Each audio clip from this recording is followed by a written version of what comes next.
안녕하세요 여러분, 저는 제시카예요. 반갑습니다.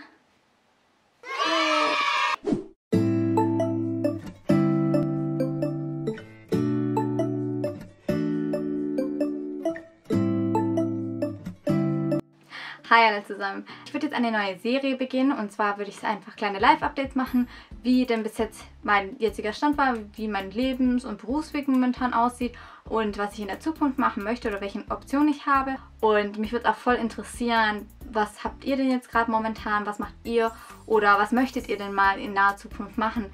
Das würde mich richtig interessieren und ihr könnt es ja gerne unten in die Kommentare schreiben. Vielleicht haben ja manche diese ähnlichen Ziele und können sich dann auch austauschen.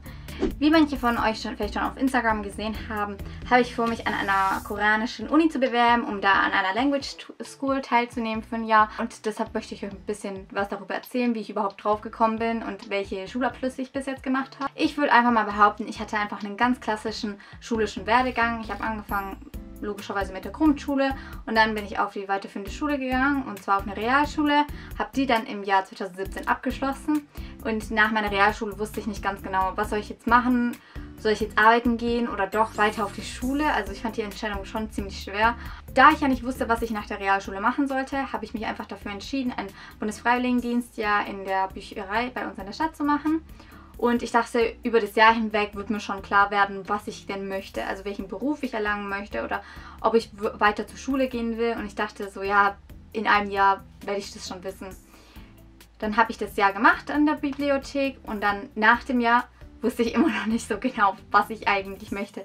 Ich wusste, das Jahr in der Bücherei hat mir eigentlich schon gefallen, aber ich dachte mir so, okay, eigentlich will ich schon weitermachen mit der Schule. Viele von euch denken sich vielleicht dann so, nochmal Schule will ich eigentlich nicht. Aber ich hatte mich dann dazu entschlossen, aufs Berufskolleg zu gehen und in diesem Jahr habe ich ja auch meine Fachhochschulreife abgeschlossen. Yay! Und ich habe das kaufmännische Berufskolleg mit Fremdsprachen absolviert und hatte als weitere Fremdsprache Spanisch jetzt für 2 Jahre. Und ich habe auch noch zusätzlich eine Zusatzqualifikation abgeschlossen, die nennt sich staatlich geprüfter Wirtschaftsassistent. Ich hatte dann halt 3 Prüfungen mehr als alle anderen.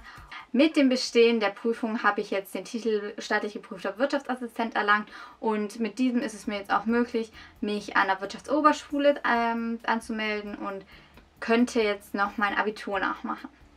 Und wie ja vorhin schon erwähnt, wusste ich ja nicht so genau, was ich nach der Realschule machen möchte und jedoch wusste ich schon sehr, sehr lange, dass ich eigentlich ins Ausland gerne mal möchte, sei es für ein Work-and-Holiday, Au-pair-Jahr oder auch für einfach nur auf eine Sprachschule zu gehen.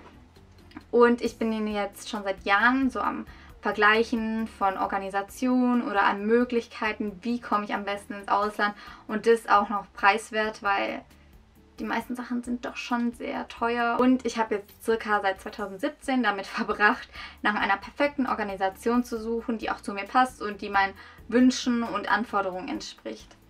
Und früher hatte ich ja noch eher für die USA und Kalifornien geschaut. Jedoch ist es so preislich her eigentlich ziemlich ähnlich wie Südkorea.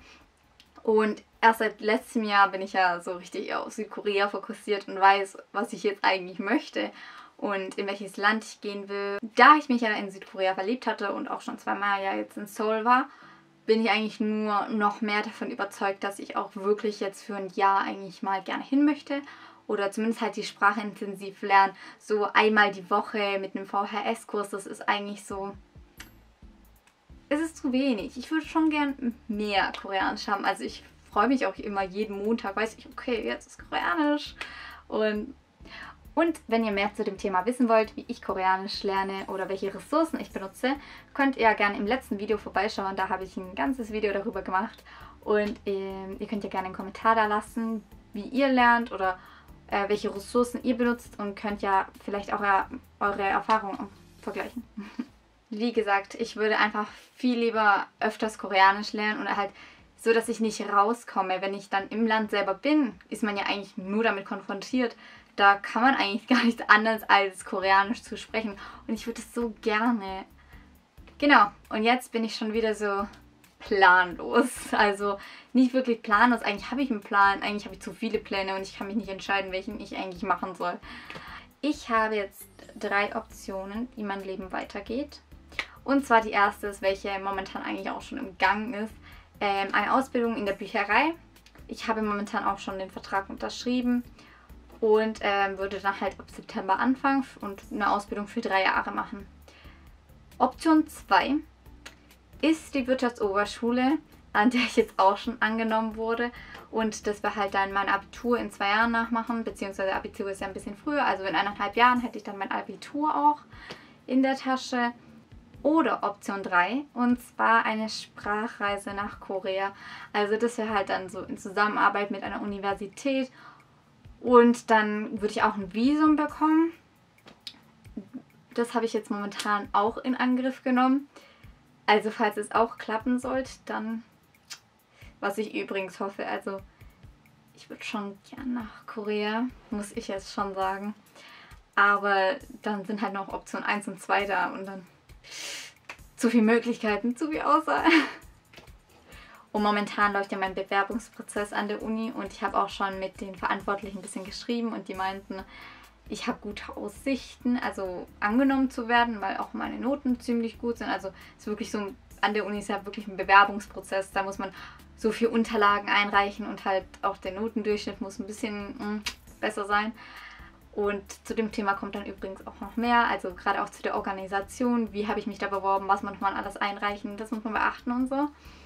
Und ihr könnt ja gerne unten in die Kommentare schreiben, was ihr machen würdet, also wenn ihr an meiner Stelle wärt. Weil ich hätte, falls ich angenommen werden würde, was würdet ihr machen? Die Ausbildung, Abitur oder Korea für ein Jahr? Oder vielleicht für immer, vielleicht komme ich auch nie wieder zurück. Ja, auf jeden Fall vielen Dank fürs Zuschauen und lasst doch bitte ein Like und ein Abo da, falls es euch gefallen hat oder falls euch meine Themen interessieren. Würde mich mega freuen.